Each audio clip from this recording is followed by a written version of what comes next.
Studies show that people who use more cuss words are smarter. If you don't want to listen to us, you're probably dumb. Be advised.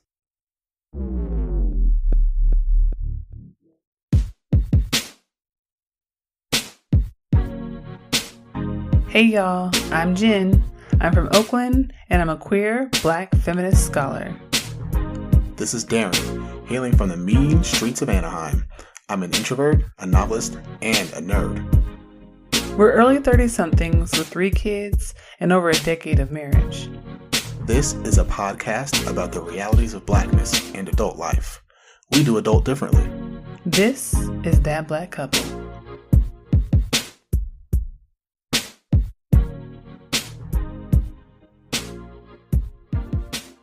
Hello, my dearests.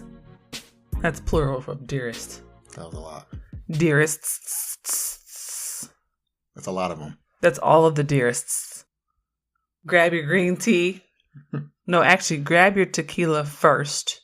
Because tequila's fun, and it makes you fun, and you have fun when you're drinking tequila. But then it gives you a headache. So then you gotta have something with caffeine in it to help alleviate the headache after. So grab your tequila with a lime and some salt on the rim of the glass, but brew some water for your black tea, and all you coffee drinkers who are okay with stunting your growth and staining the back of your top 2 front teeth. Wow. Brew the coffee too. It does that. That was rather specific. You never had stains on the back side of your front 2 teeth? No. Well, it happens. I'm not making it up. Okay. Well. Ask the dental assistant, because she told me that coffee, tea, and wine can stain the back of the top 2 of your front teeth. I don't make stuff up. Whatever you say. Thank you. So, grab all those beverages and have a seat. This is That Black Couple, episode 6. We're talking about the problem with, open quote, relationship goals, close quote. This is Jenn. This is Daren. And before we get started, you know I have to always ask y'all for that link juice. Go to Twitter, go to Instagram, find us, That BLK Couple, on Facebook, That Black Couple, and on the internets at www.thatblackcouple.com. Also, if you are tweeting about the show, if you are sharing something about the show, please use #ThatBlackCouple.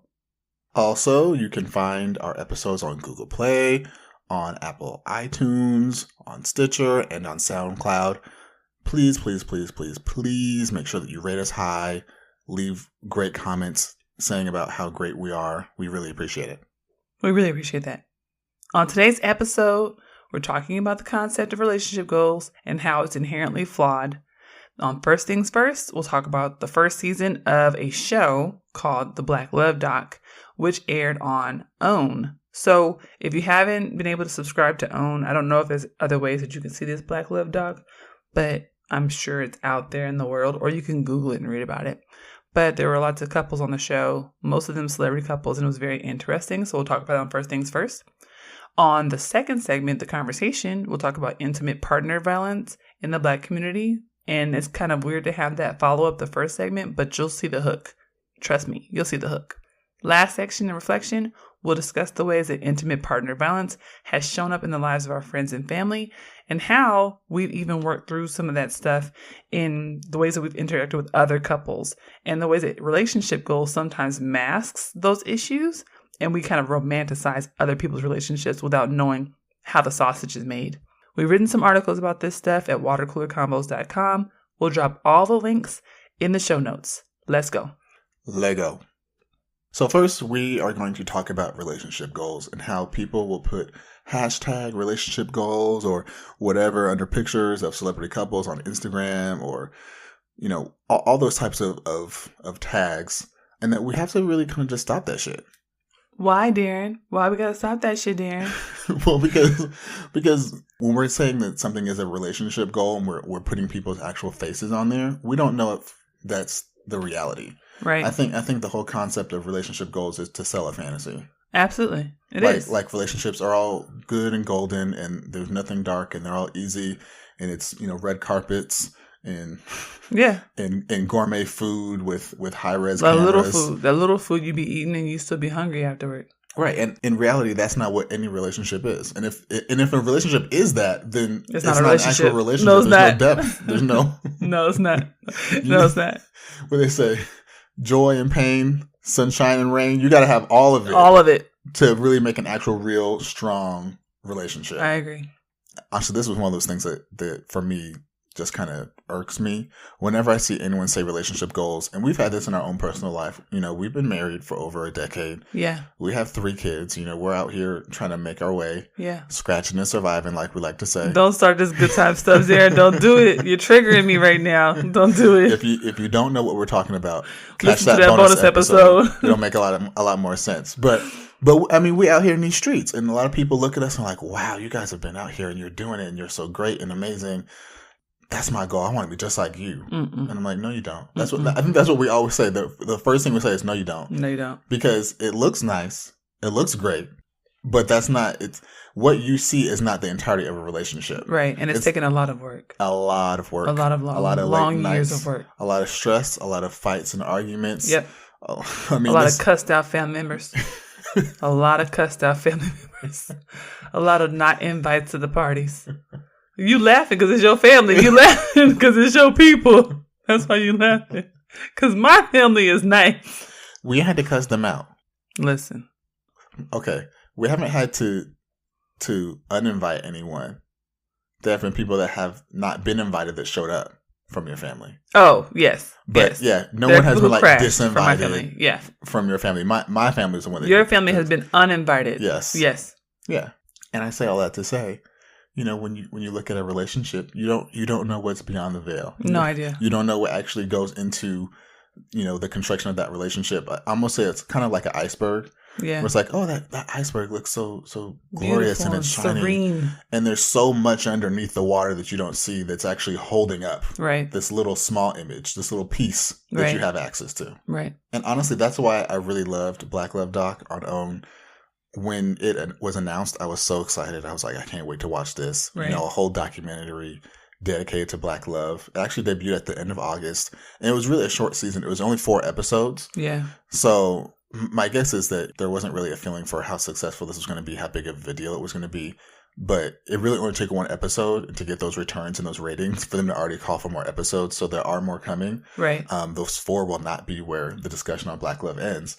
But what I loved about this show was that it was really just a straight documentary of Black couples sitting on a couch, talking about their relationships. There were kind of some loose topics, but I think the whole point was to say, this is what Black love is. This is the joy, and this is the pain, and this is everything. Sunshine in the rain. Sunshine and rain, like I said, like the songwriter said, as we say in church. But so, yeah, it really just talking about what it actually means to be in a relationship and how to sustain a relationship and what you actually go through and what you face and how certain people have dealt with certain issues within their relationship. Yeah. I had a couple couples that I liked. I had a couple that I didn't care for too much. But I think my favorite was Tia and Corey Hardrick. Yeah. I mean, we all know Tia and Tamara from Sister Sister. I mean, Sister. A lot of us millennials kind of grew up with them. Never knew how much I missed you. With Jack A, That show was really not good. If you really think about it, it really wasn't a good show. I watched every episode. I mean, a lot of the shows we watched were not great, good, but we watched. But that one was particularly not great. It was not. I think it's really interesting to see someone like Tia, who, grew up in the industry very much so, and to now see her still in the industry, married to someone in the industry, but then also kind of being like a younger couple that's been married for a longer time. Like us. And I think I really did identify with a lot of what they said. Yeah. But I also really appreciated that they were a younger couple that had been kind of in the game for a long time. Right. But were very real about their relationship. I don't think at any point in their interviews were they like, oh, it's so great and it's so flowery. No. And we just, we posed for the gram. And Listen. No, they were very much like, this is hard. I don't think T even had a full face of makeup on. She didn't. She didn't. Tia was like, "Oh, you coming to my house, girl? Okay, this time. under eyelids gonna look like how they look every day on Thursday. Today is a Thursday. You get my Thursday look." I was like, "I'm here for this. I'm here for this." Yeah, I mean, he had, what did he have on? Like a beanie cap. I mean, it really looked like someone like was going door to door, and they said, "Hey, Tia and Corey, y'all want to do that?" And I said, "We got time. We home." And they just, I mean, and I appreciate it because that's very real. That's real. I feel like when you're at home, especially when you got kids and you got careers and you're working and you got a million things on your schedule, you don't always have time to dress it up and perform for the. And that's people. one of those relationship goals things. Like relationship goals, when people do that hashtagging stuff, is often people who are dressed to the nines, who are out on some red carpet, who have on like Monique Lullier or somebody else who I don't know how to pronounce their name or spell it properly or whatever. And it's like, this is my goal. My goal is to be done up and have all this extra money that I can spend on clothing and not on things that are necessities in my life. And I'm like, no, like I be going outside. I tell people all the time, sometime I go outside, I look down at my ankle and I'm like, damn, that's ashy, but I can't get to it right now. I'm going to check for that later. Like, that's the real life. I got 3 kids. I got PhDs I'm working on. I got bills I got to pay. Sometimes these ashy ankles going to have to wait. I live in Chicago. It's cold. Things be ashy. They be ashy and I got to work on it when I can get to it. Like, I mean, and relationship goals for me is like, for me, a relationship goal is, do we have food? Oh, I'm winning. Is the mortgage paid? Oh, that's a hashtag relationship goals. Like, is my car note paid? Oh, hashtag relationship goals. Like, to me, that's a relationship goal. When we can walk in the house and flip a light switch and the lights come on and the heat works. Like, that is a relationship goal to me. How I look has nothing to do with my relationship. Right. And I feel like Corey and Tia like embody that. Not to say they look like trash. They don't. Yeah, they look great. They just look like real, normal, actual people who are not about to head to the Oscars right now. And the thing is, I think their look matched it. Is they're basically like, we're here to tell y'all the real. Right. We're not going to sugarcoat it. We're not going to perform. We're not going to make this a pretty story for you. We're going to say it's hard. We had kids. We thought it was going to bring us closer. Guess what? It's work. It's hard. And we didn't get no sleep. Right. Guess what? I didn't have no money, and we had to hold it down together as a couple. And my sandals was busted, and she still liked me. You know, I mean, and that's real life. And to me, like you're saying, like, that's kind of a relationship goal to me, is to face the realities together. And I think that's what they were really strong. No, they were definitely my favorite couple too. I liked them. I liked Corey. I think of all the men, because they were all heterosexual. We'll talk about that in a minute. They were all heterosexual, all gender binary, all cisgender, from what we could tell on the show. The way that they presented was very much cis, heterosexual, and gender normative. But of all the men on the series, I liked him the most because he was like, listen, I don't be having my shit together. I forget stuff. I'm imperfect. And even when I was trying to court Tia, I knew that I had a lot of shit I was working on. So I was honest with myself about that. And I was honest with her, and I felt some shame about some of that stuff. Sometimes I didn't have all the money I wanted to give her, the things that I wanted to give her. And I didn't have the money, to get the wedding that I wanted her to have or whatever. And I liked that vulnerability and that honesty that he had, because I feel like that's one of those things that builds a relationship in really important ways. Because when you can love each other in a paper bag, I really think that you can love each other anywhere. Right. I think if you can love each other when you're eating top ramen, you can love each other when you're eating filet mignon or Wagyu beef or whatever the fuck. That's real life. That's real life. You know us. I mean, we don't live in some real situations. Questionable. I mean, we done caught mice together. Yeah. I mean, I was like, yo, what's with this mousetrap? Oh, we caught a mouse. Like, we done been in some situations where we lived, our places of residence were not hot. You know what I'm saying? We didn't always have that. We still ain't paid like that, No. And I mean, I feel like if your relationship is rock solid, you don't have to have hashtag relationship goals, because your relationship goal, your hashtag relationship goal is the actual relationship. Right. And I think the other thing that I liked about that was that in doing that and saying publicly with his wife next to him, Corey saying, I didn't have all the money and I looked kind of busted and I felt shame and I was worried and I felt, all these different ways. I think it really put it out into the world that you don't have to fit some type of special mold. You don't have to mortgage yourself to the nth degree so that, you can meet some type of imaginary goal. Standard. Right. Because even when he was broke, even when he wasn't getting all the roles, whenever they still had a relationship they were able to build love and support and trust. Right. Right. And so I think that's a great example to put out for everyone else, which is why I like the documentary, to say, look, just because you're not balling doesn't mean that you're not worthy of love. It doesn't mean that someone won't love you back. It doesn't mean that not having everything together means there's no way your relationship will work. And I think it also subverts a lot of norms about cis hetero masculinity too, about how like the man is supposed to take care of all the bills, and the man is supposed to pay for all the meals, and the man is supposed to blah, blah, blah, blah, blah, blah, blah.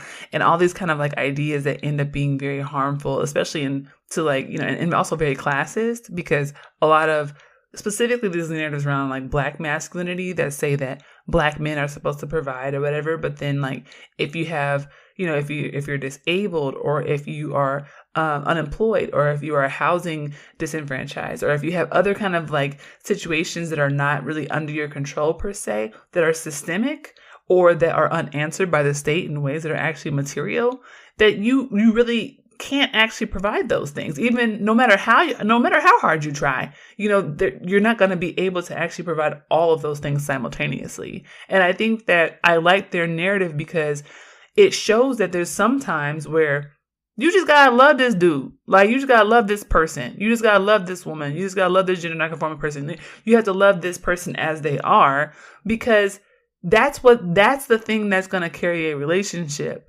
Not that wallet, not that job. A job will go. Not that body, because bodies, we know this. Anything can happen to our bodies any day of the week. In or out of your own control. Right. Health is not something that is sustained at all, and it's not guaranteed.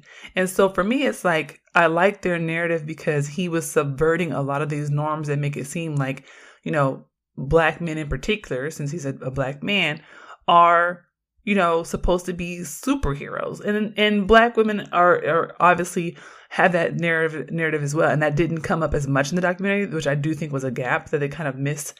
How Black women are kind of erased, and I think that's why it happened, because it didn't really talk that much about Black women and the unique ways that Black women are in these relationships, and often have to be into a backseat because of the Black men that they're with. But I do think that in that particular relationship, I like that they were trying to push back against this idea that a good Black man, a good, in air quotes, Black man, is a Black man who only provides money, only provides, capital to a relationship. That's the one expectation. You meet that and you made it. Right. The other couple that I really liked from the documentary was Ashley and Brian Shea. Yeah.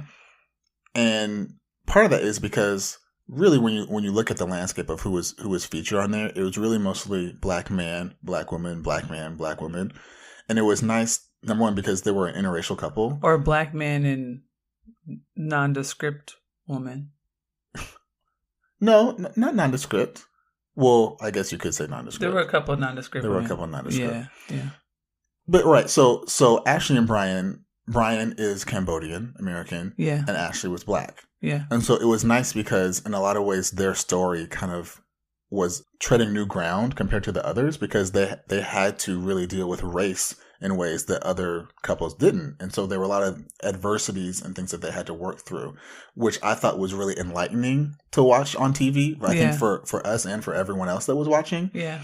Especially talking about Brian's family and how in a lot of ways many people were not accepting of her because Ashley was Black. Right. I think also the other sticking point was also that she had a child, I think at 21. Yeah. And so there was all, there was first child, their child. Right, their child. And so there was before marriage, right? So having a child before marriage, right? Dating outside of your race, there was a lot that they had to kind of combat as a couple. Right. And I think in a lot of ways, once again, kind of being kind of selfish a little bit, I guess, I kind of identified with that. Absolutely. Knowing in our relationship where, we got married very young. 21 and 22. 21 and 22, straight out of college, like literally straight out of college. 2 weeks later? 2 weeks after graduation, getting married. There was a lot of people who just were naysayers. They said, oh, this is a bad idea. Legit. I literally had people in the weeks up to my wedding coming up to me and saying, there's still time. 6 weeks. Right. So, there's a lot that we had to fight, and that's real life. And so to see that real life reflected, even in something like we said with race, that was not something that we had to do within our relationship. Just the universal nature of having to fight certain aspects to make your love win. Right. I think was great to see. They weren't, I won't say that they were one of my favorite couples because he was really muted. He didn't talk much, so I wasn't that impressed with him. But I liked her a lot. She was like, listen, I'm with him. And I like how she was like, listen, I wasn't intending to date outside of my race. I love black men. I just happened to fall in love with this dude. And that I related to because when I met you, I was like, dude, he's a square and he's corny. I love you. Don't come for me. I'm sorry. But I mean, I grew up in Oakland and a lot of people who I had dated, across genders were, they were tatted. They had like gold ones or whatever. Dreads or cornrows, piercings, things like that. And so when I met you, super clean cut, not a tattoo in sight, I was like, wow, what the fuck is wrong with me? I thought something was wrong with me because I was like, I thought I had a type. I legit thought I had a type. And you were just not what I thought was my type. Right. So I felt what she was saying when she was like, yo, I was not trying to be out here dating outside my race. That wasn't something I did to do. I just fell in love with this guy. And so that resonated with me. I did like that about her.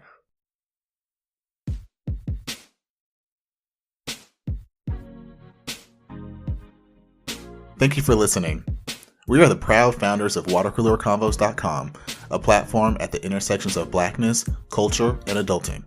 We started that black couple to dive deeper into the issues facing young black millennial folks navigating the anti-black, anti-queer, white supremacist world today.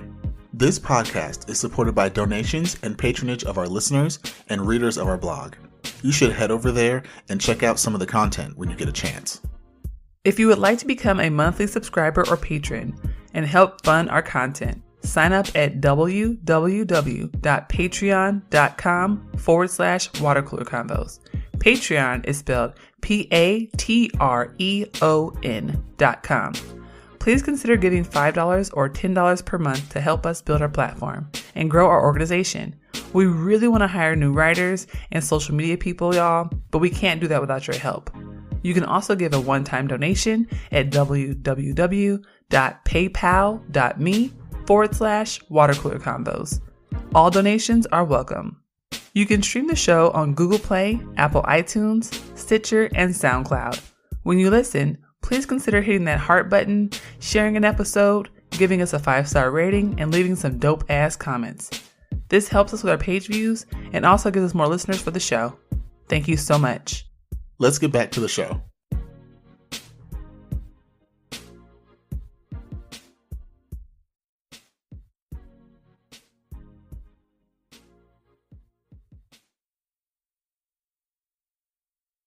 My other favorite couple was actually Viola Davis and her husband Julius because first of all, they're adorable. Like, they're just cute, okay? Yeah, I mean, Viola by herself, we all love Viola. Oh my God. Who doesn't love Viola? Who doesn't love Viola? But then it's like, you got to think like, who would marry Viola? Right. And if you couple with Viola, you got to be legit. Right. Right. And so they're talking, and the way she's describing him, I was like, oh, that makes total sense. Because Viola always plays this like super crunk person in the movies. So you expect when she talks that she's going to be like super crunk. But she's not like that. Like, she's actually a very sweet, like, gentle, kind of kind person. And she's like, oh, we went on a date and he called me and he's like, you're just so beautiful and I just love you and you're just so great. And I was like, oh my gosh, this is just so adorable. Like, this is really cute, And I feel like the reason why I liked them was because Viola kept it all the way real. She was like, yo, when I met him, my credit was trash. I love when she said that. When she was like, my credit was jacked up. And I told him my credit was jacked up. And he was like, yeah, it's okay. We'll work it out, baby. I was like, that's some real shit. That's some real shit. I got so many damn school loans. We had that conversation one day. You said, I got a lot of loans. I don't know how is this going to work? I was like, babe, you want to marry me and everything, but I want you to know these school loans And I said just like Julie you said. did. I said, He's like, well, we'll work it out. We'll make some money. We'll figure it out. Like, it's one of those things that you have a conversation about. And I think that's the thing that resonated with me was those couples on the show where it was clear that they were just being real. They were being real with each other. They were being real with the show's documentarians. And they were just being honest about their relationship. And that, to me, is one of those things that subverts this hashtag relationship goals movement. Because relationship goals hashtagging is not really about the real stuff about being in a relationship. Hashtag relationship goals is like that picture I saw of Serena Williams in bed with her baby. She's knocked out sleeping, the baby went away. That's hashtag relationship goals. Because you know what? She out there taking care of her baby. That's real life. It's not glamorous. Right. You know, she's not all done up in normal Serena fashion, but she out here taking care of her child. Like, that's the stuff that to me is really relationship goals, because that's the real life of it all. That's what we really be doing out here. Like, the 24 hours of the day, the 23 of it looks like that. Only 1 hour of it looks like the glamour, to be honest. Yeah. I can't wait to get home and take off this bra and these shoes and clean this makeup off my face. That's my favorite time of day. And put your feet up on the couch and get under that Snuggie. Under that Snuggie? Get up. I'm under it right now. Yes, you are. I record every podcast under this Snuggie. Listen, you bought this Snuggie and that was the greatest gift you ever. I mean, you gave me 3 kids.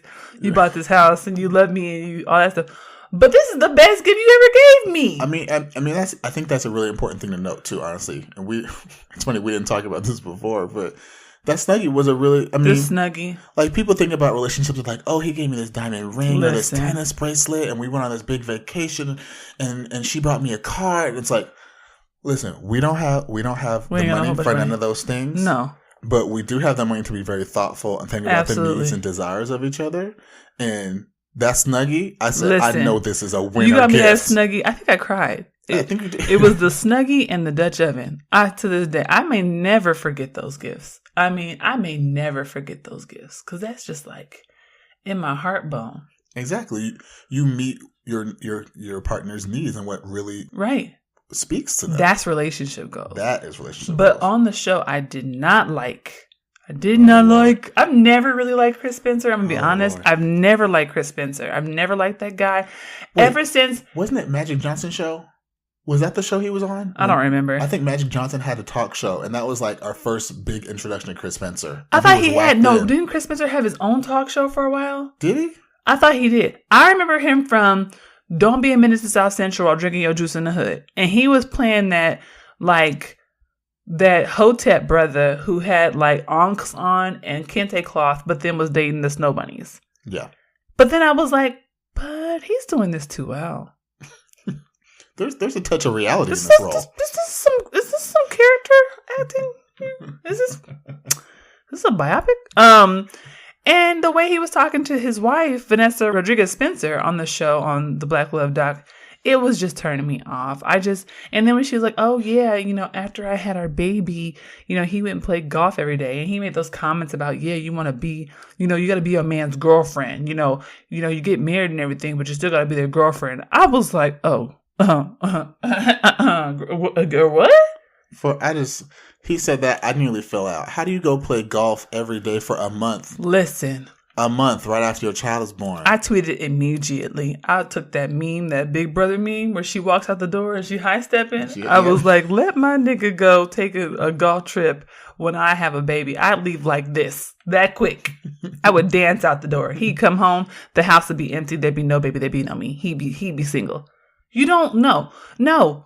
When you get married, you don't need a girlfriend. That's not what that is. You are not a girlfriend once you are a wife. Why do we continue to tell these heterosexual relationships this idea that the man gets into a marriage and he continues to be whatever he is.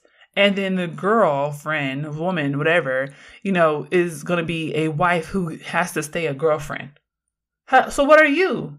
What are the rules for you, sir? Are you a boyfriend? Well, I mean, you don't have to take her on dates. You don't have to treat her special. But we've talked about this before. It's really funny because it's like in the ideal of a marriage, right? A woman then somehow has to up her game.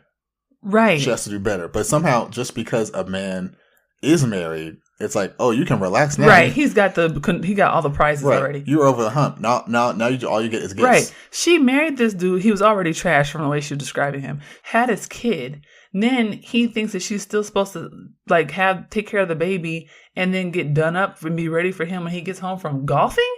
What is this? The Flintstones? I just feel like what is this? What I don't understand. And I'm sitting here looking at this, and obviously there's also the phenotypical issues with the fact that she was the one phenotypically non-black woman on the whole show. She was the only one who was phenotypically non-black. Yeah, she was. She's a Latina.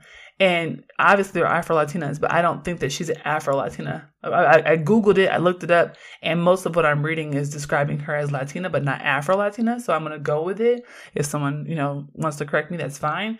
But what I'm reading is that she identifies as Latina. And she was the only phenotypically Afro-American, Afro-descendant looking person on the show. And that, to me, all of that shit had meaning. And the way that they were describing their relationship, it just felt so patriarchal and condescending. Yeah. It felt like he was just kind of grimy. It felt like he was mad grimy. And I feel like I get it. Like, they have to show the fullness of, like, black relationships or whatever. But first of all, if she's not black, I don't know, whatever. We'll talk about that another time. That's another topic. But also, I feel like that he overtalked her a lot. He interrupted her a lot.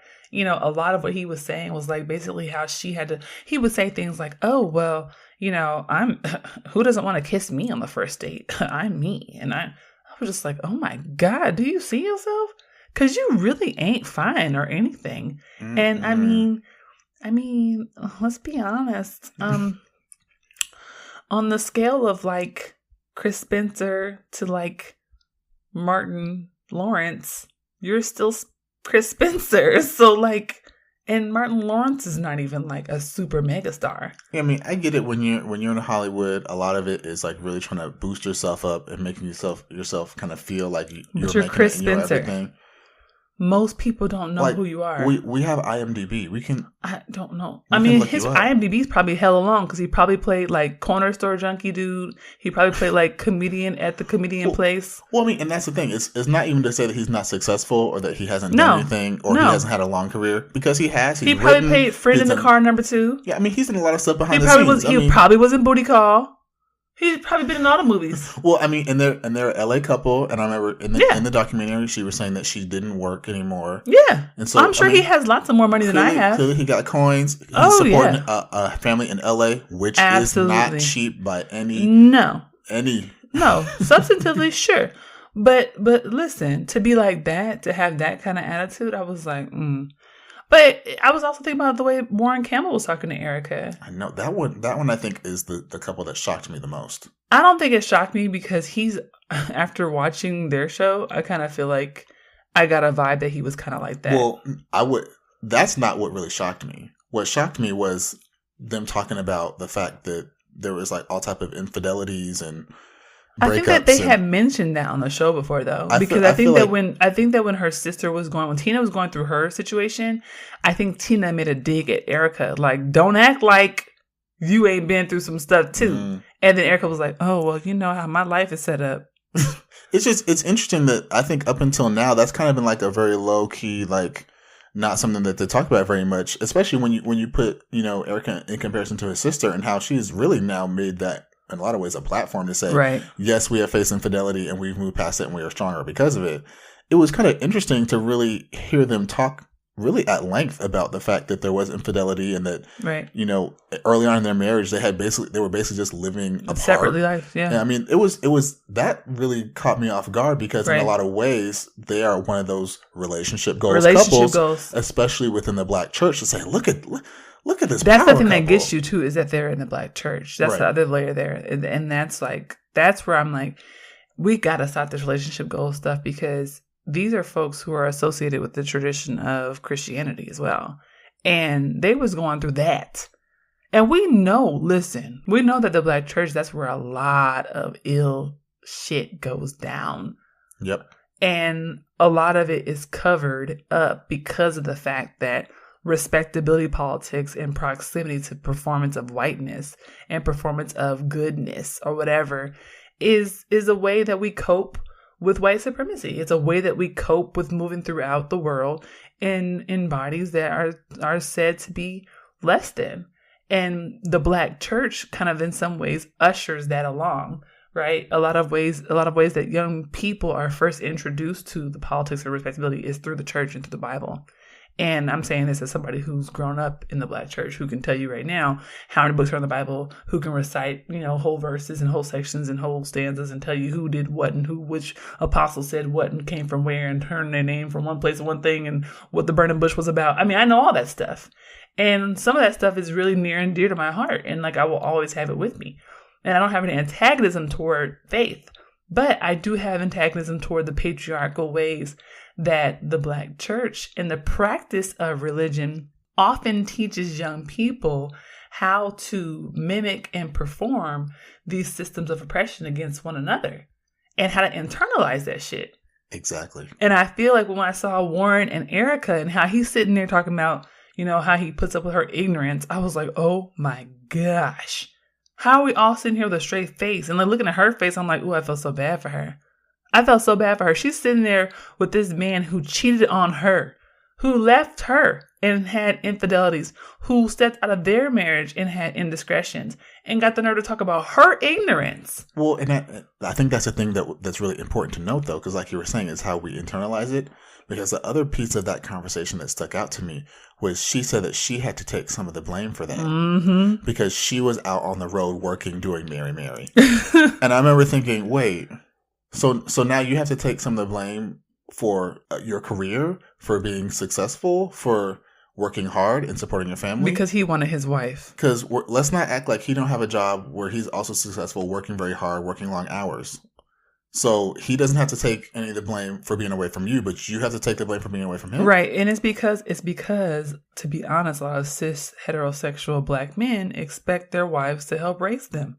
I think he said that to some degree. I think he did. They expect their wives to be their moms, to help them cope with being alone and lonely, to help them understand themselves better, to help them work through their issues of ambivalence and abandonment. That's what it was. That Tia and Corey had that, where Tia really felt like she had to help Corey kind of get through some things. Right. That also happened with Megan Good and Devon Franklin. Absolutely. And I like them. I think they're a great couple. And Devon Franklin went to USC, so he's, fellow alumnus. And so we got to rep that. But I mean, and they're a strong couple. They clearly love each other. They're gorgeous. And she fine. I mean, as hell. And they are very deeply serious about their relationship and how important that is to them. And it was very interesting, though, when she was talking about when they first got married and how she wanted to make all the meals. Right. Kind of play that homemaker role. Right. Trying to really be a traditionalist. And then he kind of threw a dig out at her to say, at some point, she got a role and all that just went right out the window. And I remember thinking, nigga, what? That made me mad. I was like, do you have a Betty Crocker cookbook? Do you have the internets? Cook for yourself. And then she tried to be like, wait, hold on. Wait. It didn't go. Because he really kind of came He tried to come for her. But because he probably has that Proverbs 31 submissive wife idea where even if she's out making her own money, got her own job, doing her own thing, somehow she's supposed to make sure that he's got food to eat. And I'm like, you're an adult person. You are a grown up. You can feed yourself, my friend, my guy, my G. My dude, I mean, feed yourself, homie. And he works in the industry too. This is not someone who I don't, to my knowledge, they're not facing any money issues. It's like no, there paid. Are other means, plenty of means. Living in LA, there's nothing but means to find food. Buddy, get yourself a home chef. I think he said he was working at the Paramount lot. He was at Sony before. There's a Roscoe's, not but a couple. I'm mad you called out Roscoe's. Devon Franklin, hey, eat Roscoe's every day. Listen. I would though. Hey, when Roscoe's is closed, listen, you shouldn't be complaining about food options. If I was paid, listen, you better know I would be eating every bad thing. You got vegan Roscoe's? They have vegan Roscoe's? Come on. Okay, I'm just saying. Stop playing. My point is that I appreciated the Black Love doc, but there's just so many layers, and I appreciated that they tried to show the fullness of Black relationships. They tried to show like the complexity. They did miss on the phenotypically same gender loving couples. They really should have had a same gender loving couple, not just a queer couple, because, you know, I am queer. Phenotypically, people read us as heterosexual. People don't read my bisexuality into our relationship because, you know, heteronormativity is a thing. And so people read us as heterosexual. They see our kids and they believe, you know, two cisgender people that are both heterosexual. And I agree. Miles Johnson was saying this on Twitter, that they need to have some clearly same gender loving couples on Black Love doc. And that's important because that is another part of Black love that needs to be represented. And that, honestly, and I think that's the thing about the show, where when they didn't have that, obviously it was only 4 episodes, so they couldn't, you know, I think in a lot of ways it was very limited in what they showed.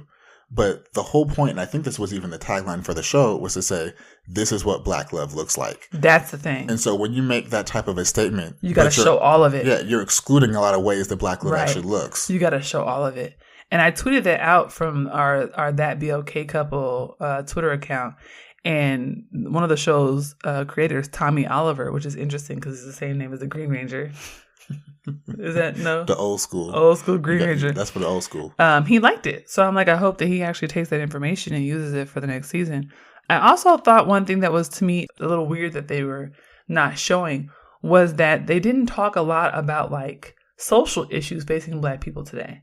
For it to be a show that's supposed to be kind of intervening into relationships and showing the complexity of Black love, I'm like, how y'all don't talk about Black Lives Mattering and Black Lives Matter and like the social issues, police violence and things like that are happening in the world? Because that was like eerily absent from the entire conversation. Yeah. I don't know how you're able to avoid that so well. Like it literally showed up at 0%. I mean, as Black people, we can't. You'd think it would come up at least one time. Yeah. I mean, there was that one couple who, like, the guy had some experiences with incarceration, but it was still framed as he had been participating in some type of drug activity that he participated in on his own volition. And, you know, but it wasn't situated in any type of larger systemic framework. There was no dialogue about that.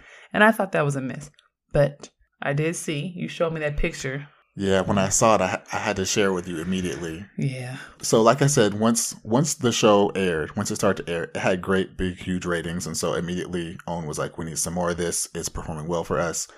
And so they're actually working on more episodes right now. Right. One of the people that they just interviewed, I think just this week actually, was the one and only Sean King.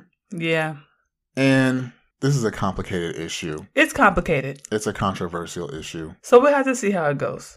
But I hope, well. I'll just say this. I'm intrigued to hear what comes out of that conversation. I am too. And what the actual questions are being asked of that couple. But I think what this shows is that relationship goals is not a thing. Because all these relationships are very complex. And some of them have very, very ugly pasts. And a lot of stuff happening beneath the surface that we just can't tell unless we actually are in it ourselves. Yeah.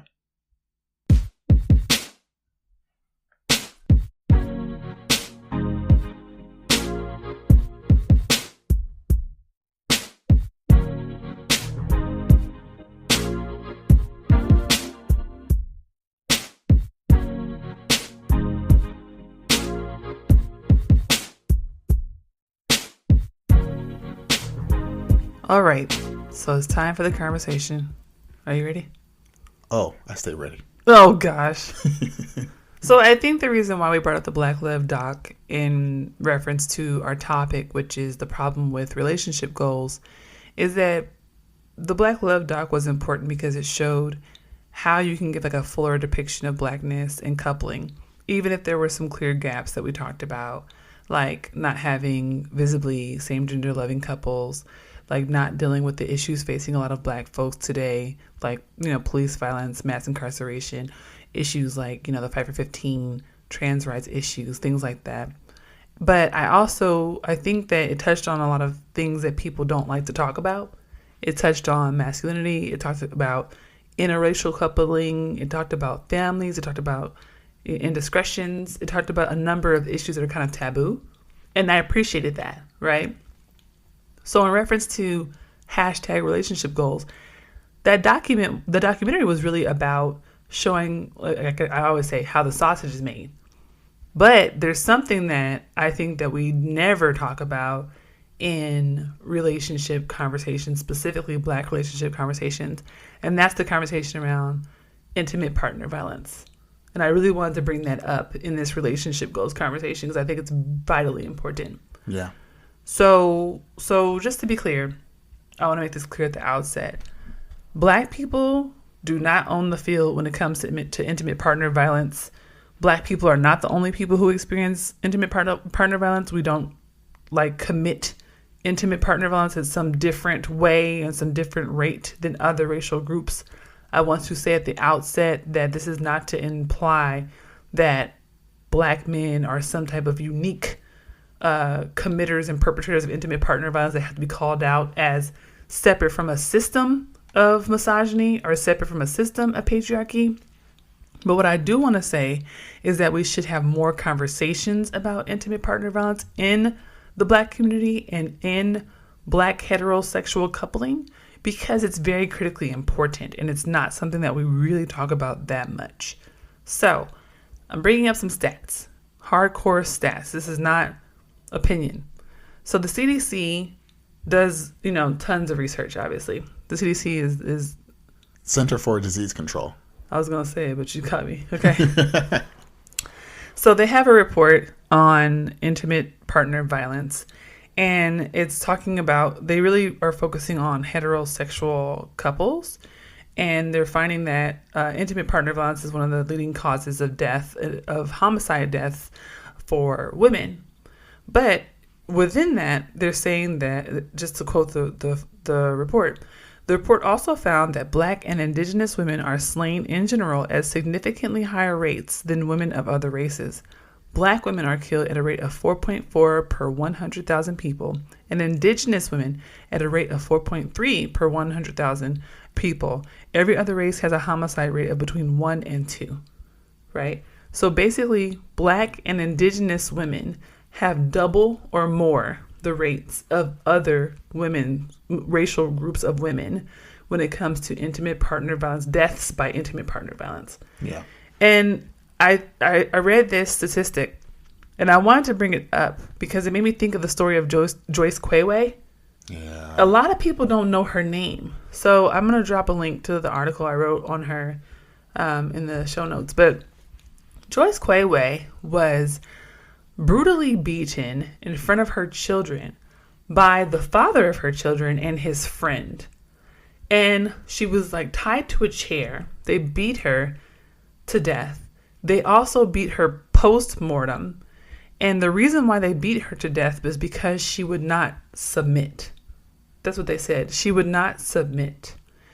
I keep thinking about this hashtag relationship goals thing and our issue with talking about violence in intimate relationships and how women of color, Black and Indigenous women in particular, have these extremely high rates in comparison to their non-Black, non-Indigenous peers of death by intimate partner violence.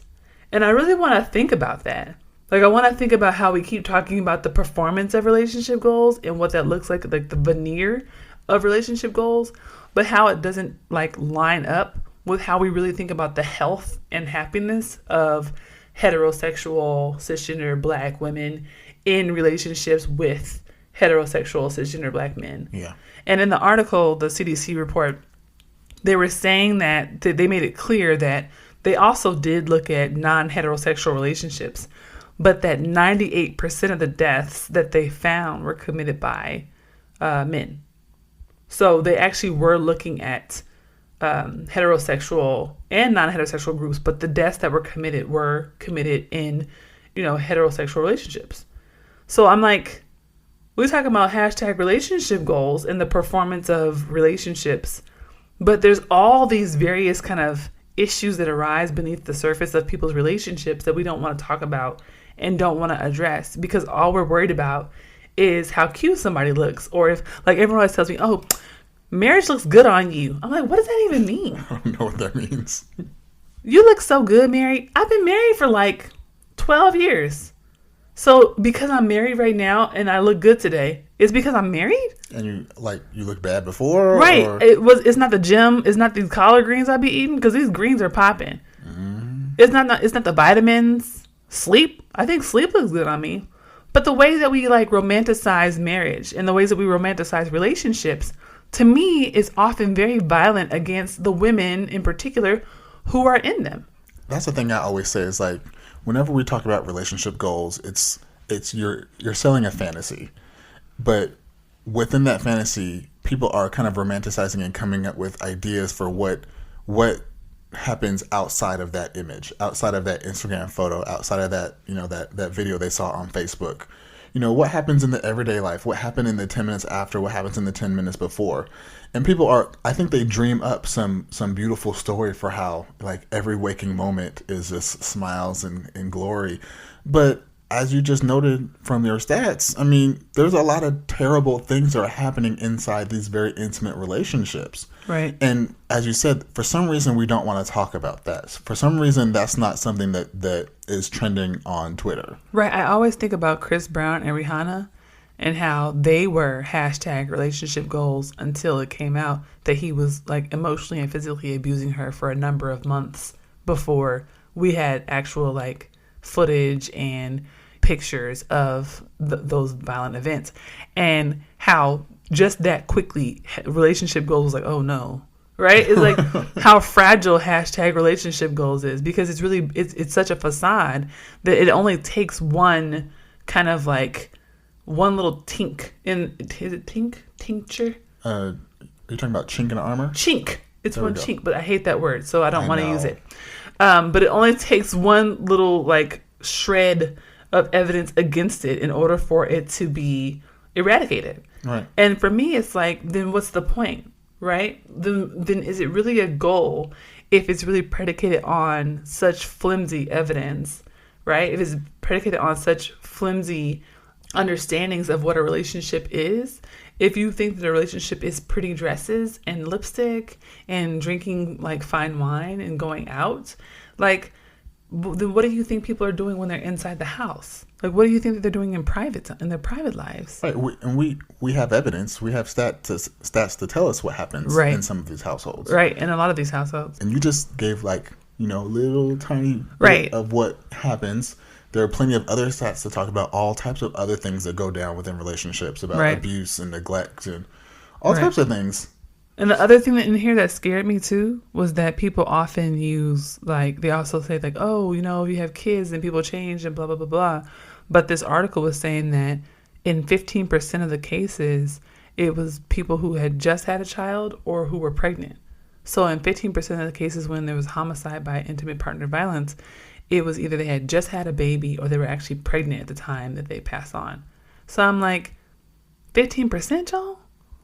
15%? So now they're also doing more research to find out if there's a higher instance of like issues with intimate partner violence between the ages when you are more likely to give birth to children, if there's like a higher concentration of that type of violence in those years, right? Because it would actually make sense in a way if those years ended up being the higher rates, because of the fact that people are probably in more difficult life situations in those times of your life, right? Thinking about like middle to late high school into like ages 25 to 30, you're probably most economically disenfranchised.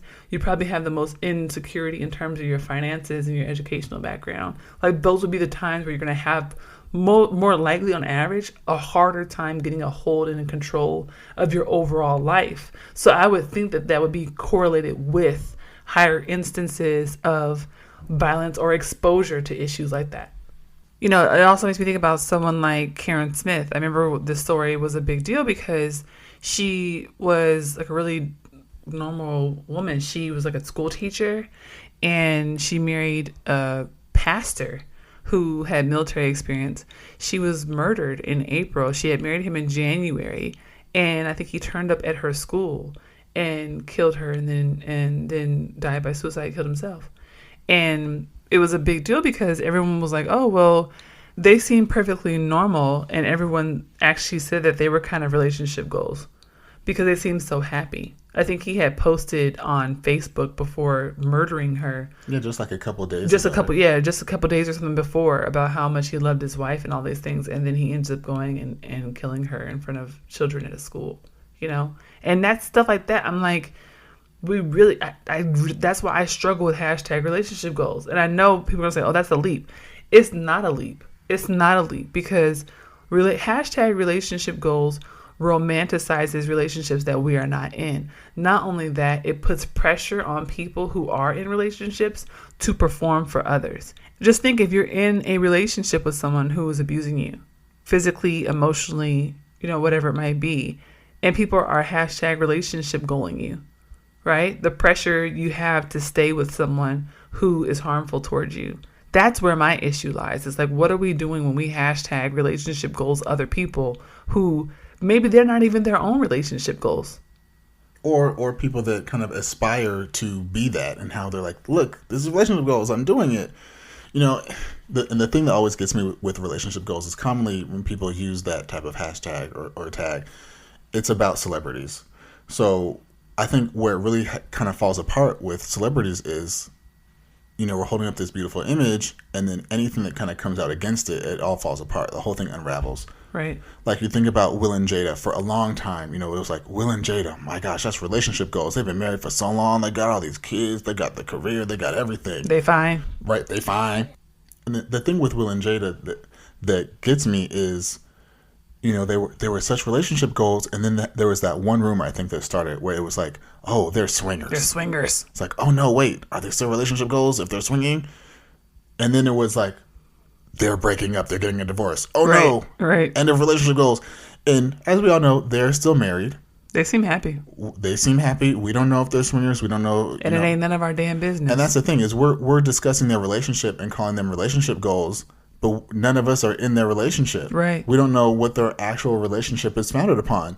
Same thing with Jay-Z and Beyonce, right? Same thing. Oh my gosh, relationship goals. Look at these two powerhouses in the music industry. They're the best ever, and they're so in love. And oh, look at Blue Ivy. She's slaying. And oh, so. But then Jay-Z comes out with 444, and we find out, oh wait, hold on, this hasn't been great. It hasn't been perfect. And it's not even like it was like one time that there was a mess up. Like, Jay-Z's on here saying how bad and messed up it's been since they first started dating, and how he made all these mistakes and did all these wrong things. How he's always been trash. Right, and it's like this is the problem with relationship goals, is we want to say how great these relationships are, and we're not in the relationship. Right. So there's no way for us to define if something is actually relationship goals. Right. What we really need to be focused on is everyone happy? Is everyone healthy? Is everyone safe? Right. It's really the safety that I think is most important. Whenever we talk about Beyonce and Jay-Z, I'm just like, wow, she was really enduring emotional abuse for so long.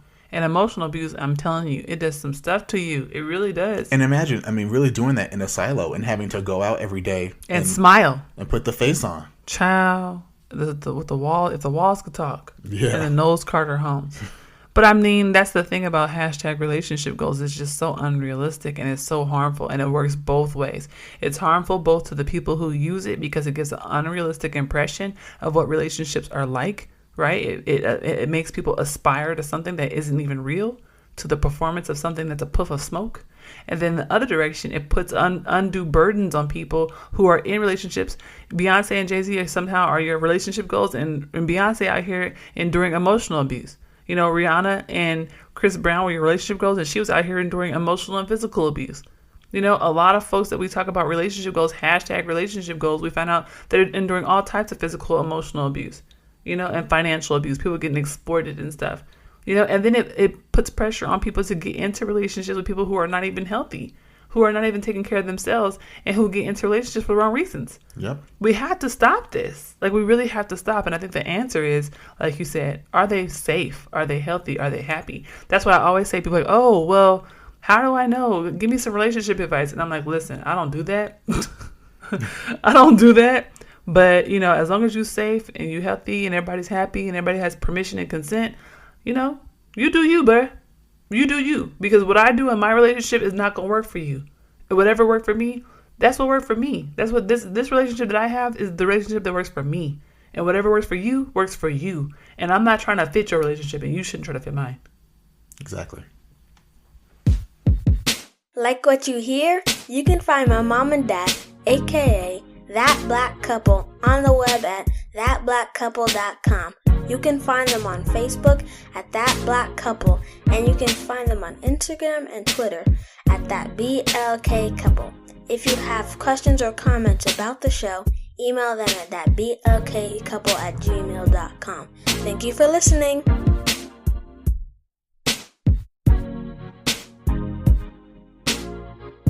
And we're back. We're back. Time to close things out with the reflection. Let's do it. So, for my reflection this week, talking about relationship goals, when we got together, it was not really a planned thing. Nope. We were friends, the best of friends. I didn't like you. You can say that all you want. But we were friends, and we had a great time together, and it turned romantic, and it became this great, wonderful thing in our lives. Yes. And so, when I think about relationship goals, I think about trying to build just a great, happy relationship with someone. Yeah. We've had a lot of ups.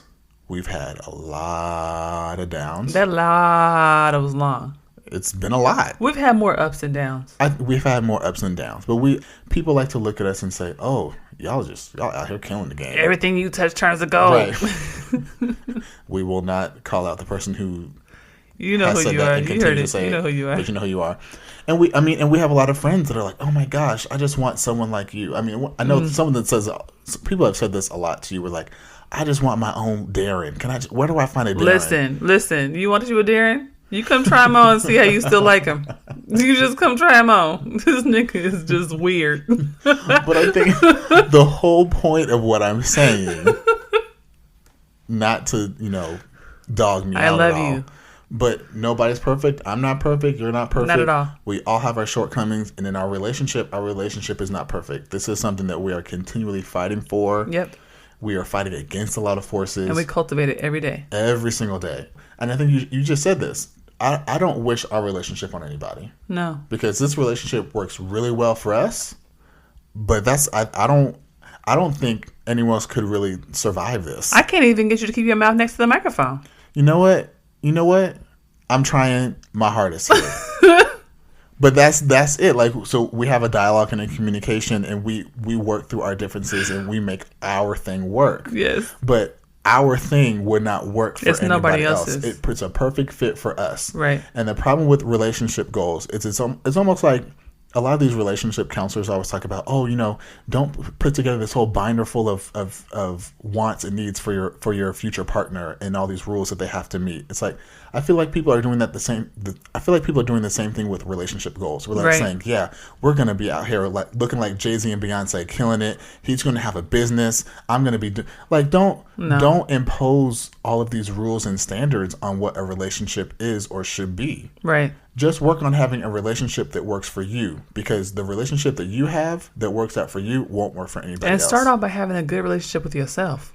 Exactly. I mean, I think about my mother. My mother has been in abusive relationships before. I've never been in an abusive relationship. I've probably been in an emotionally abusive relationship, and I've probably been emotionally abusive. And I'm not sure how I can assess it at this point, but I'm sure it's happened. But I think my mother is someone where I first learned about physical abuse. I learned about how the women in my family have dealt with physical abuse. It was like a constant learning about that growing up. And I remember in high school hearing about, there was one couple. I remember like everyone knew about this one couple in high school who, the guy was very physically abusive. And she would come to school with black eyes. She would come to school with like her wrists, sprained or broken. And then one time she came to school and she was pregnant. And we were all just like, wow. And I remember how we kind of normalized all of this stuff and we didn't really talk about it. But in some ways, there were still girls who said that they were relationship goals. And I remember that after they broke up, after she had the baby, there were some of my friends still dated that guy, And I really still to this day, like one of my good friends dated him. And I remember asking her, like, why would you date him? You know what he did to, I'll call her D. And my friend Jay was like, well, he's fine. And like, I'm just like, really? Really? Really? And oh, well, he takes me out and all this stuff. And it just hit me that, it really was one of those things where she had, and like a lot of us have, internalized a lot of messages about how our relationships to our own bodies and what we're willing to withstand and what we're willing to risk, and how we're willing to kind of sit by and watch things happen to Black women in particular, and how in some cases we think it's just okay. It's okay, and that's what I want to get at with this episode, is just thinking about the ways that we can challenge that, the ways that we can challenge, hashtag relationship goals, especially when we're talking about heterosexual relationships, and start prioritizing the heterosexual Black women who are in them, start thinking about how that feels to them and what they could be enduring when we're hashtagging them. Yeah, it's very easy to capture, a night out or a great meal, right, or, a kiss on the cheek. It's very easy to capture that in a photo and quickly put hashtag relationship goals. Right. But it's very, very difficult to capture the concepts that we're talking about in like a photo or a short video. Absolutely. Of what actually builds a strong relationship. Right. That's where people are healthy, happy, and safe. I agree. Thank y'all for listening. If you enjoyed what you just heard, make sure you follow us on Twitter and Instagram at ThatBLKCouple, on Facebook at ThatBlackCouple, and look us up on the internet at www.thatblackcouple.com. You can stream episodes on Google Play, Apple iTunes, Stitcher, and SoundCloud. You have to rate us high or we're going to have some problems. Okay. Bye.